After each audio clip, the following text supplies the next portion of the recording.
Welcome to WatchMojo, and today we're counting down our picks for the top 10 cancelled superhero video games you never got to play.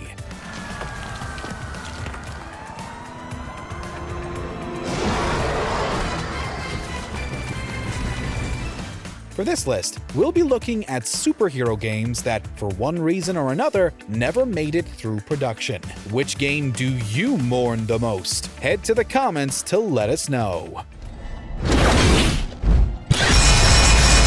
Number 10. Ghost Rider. Marvel's Spirits of Vengeance did get to star in the 2007 movie tie-in, but like the movie itself, didn't really do the character justice. A cancelled game from a pre-Tony Hawk Neversoft, on the other hand, sounded pretty awesome. Meant to release on the original PlayStation, the title was a 2D action game, but it would have allowed players to move the camera angles to study its 3D environments and uncover secrets.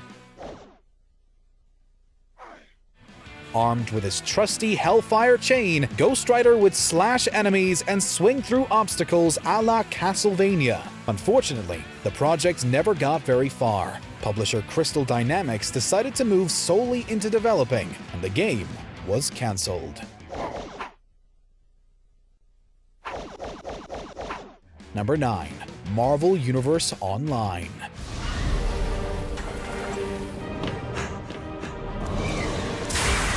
Cryptic Studios has made a name for itself by creating incredible MMORPGs with licenses like Dungeons & Dragons and Star Trek, and the team once came close to releasing one for the world of Marvel. The game would have been published by Microsoft for the PC and the Xbox 360. It spent a year and a half in development, though all we ever saw was a cinematic teaser that showed the likes of the Hulk, Doctor Doom, and Captain America.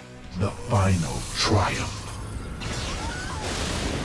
Victor Von Doom begins. Microsoft Game Studio VP Shane Kim cited the crowded MMO market as the reason for cancellation in 2008. Cryptic continued development with a different license, and other studios have made Marvel MMORPGs since. But it's still a shame Cryptic never got to release one.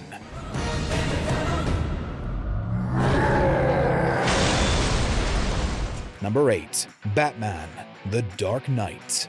Movie tie-in games are mostly a thing of the past, but we can't help but wish this one made it through production. It was being worked on by Pandemic Studios, the team behind the original Star Wars Battlefront series and Destroy All Humans. After around a year of development, Pandemic decided on an open-world game, which would have been Batman's first. Unfortunately, they used their own new engine Odin, which caused a ton of technical issues when implementing the assets they had already created. Publisher EA's strict deadline to launch alongside the movie's home release didn't help matters. With the license set to run out in December 2008 and the plethora of technical issues, EA chose to cancel it. Number 7. Marvel Chaos.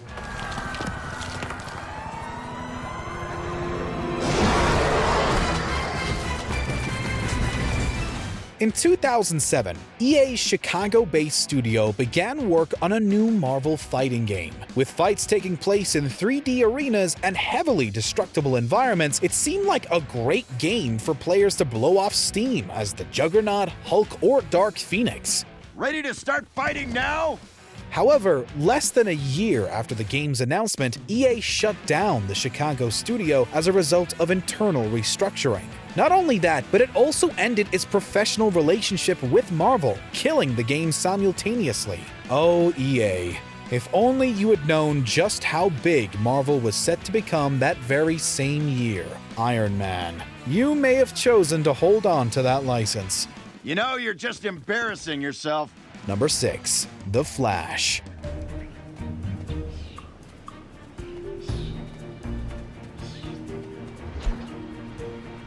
Brash Entertainment's very short life as a publisher was spent making licensed games, none of which really turned a profit. This led to financial issues and then led to layoffs, returned licenses, and cancelled games. One of those cancelled projects was an open-world game from Bottle Rock Entertainment featuring everyone's favorite speedster. The team was reportedly only 6 months into development, but the brief footage that appeared online since its cancellation shows they were well on their way to making a great game. The bright artistic direction brings back memories of the fantastic Justice League animated series, and the combat, which featured a variety of cool speed-based abilities, could have been something special. Number 5. The Avengers.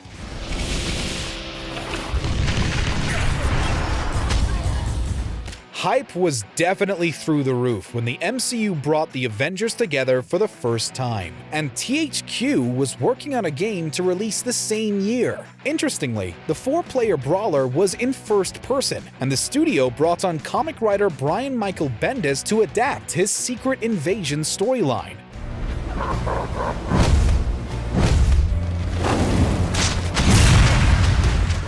Sadly, in mid-2011, THQ suffered major financial losses due to Homefront and the U-Draw peripheral. Along with the rise of the Australian dollar, this caused THQ to shut down the 2 Australian studios developing the game. Then, they sold the license to Ubisoft, who made 2012's Avengers: Battle for Earth, which came and went with little impact. Number 4. Gotham by Gaslight.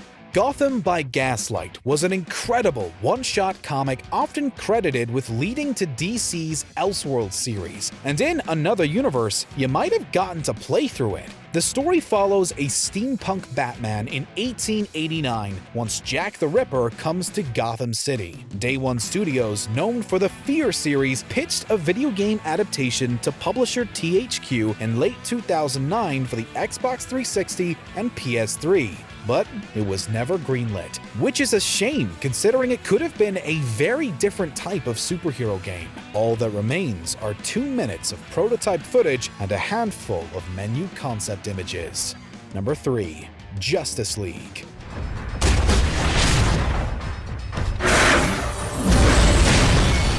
Before the DCEU, Warner Bros. Hired Mad Max director George Miller to make Justice League Mortal. At the same time, the newly formed Double Helix was hired to produce a tie-in video game. The game was an arena fighter with a story mode that followed Batman, Superman, Wonder Woman, The Flash, and Green Lantern.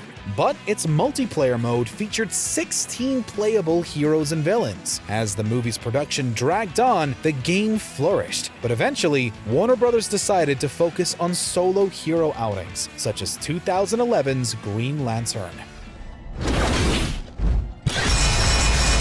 Miller's movie was scrapped, and its tie-in game followed soon after. However, Double Helix's relationship with Warner Bros. Remained positive, as the studio repurposed its work on Justice League for the Green Lantern tie-in game Rise of the Manhunters. Well done, Justice League, but we are not finished yet. Number 2. Daredevil, the Man Without Fear.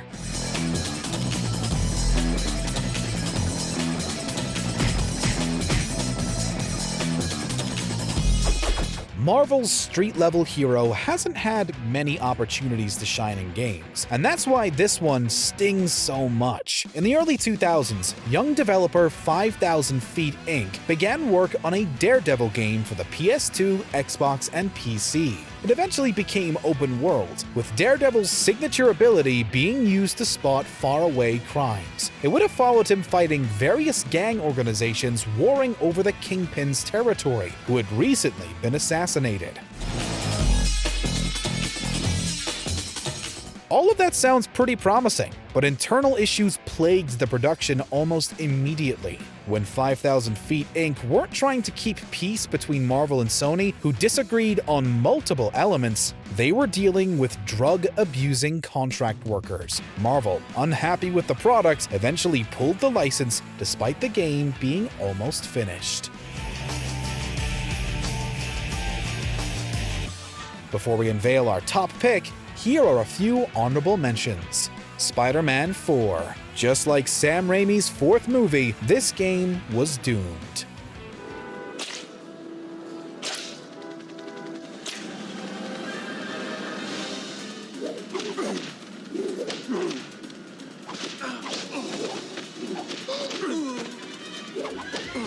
Superman. Maybe the PS1 port would have fared better than the Nintendo 64 version.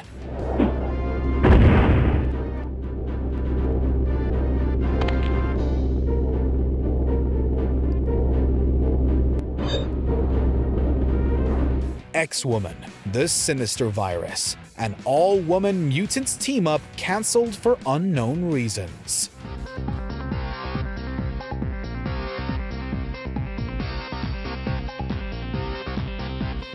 Before we continue, be sure to subscribe to our channel and ring the bell to get notified about our latest videos. You have the option to be notified for occasional videos or all of them. If you're on your phone, make sure to go into your settings and switch on notifications. Number 1. Superman, Blue Steel.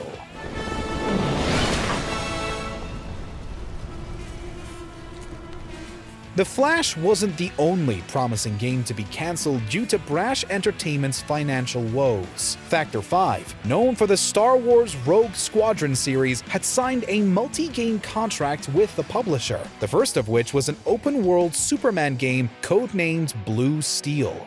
But Brash's closure, coupled with the 2008 financial recession, not only killed the game, but Factor 5 as well.